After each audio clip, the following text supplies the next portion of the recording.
Events blocks. Events blocks control how the blocks in a sprite will start to run if a particular action is done. Events blocks manage events and script execution. They are yellow in color. Blocks functions. When flag clicked. This block activates the script when the green flag or go button is clicked.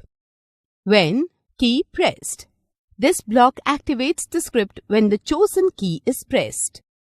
When this sprite clicked, this block activates the script when you click the sprite. Broadcast and wait. This block sends a message to all sprites, triggering them to do something and waits until they all finish before continuing with the next block. Wait 1 seconds. This block pauses the running of the script for the specified number of seconds.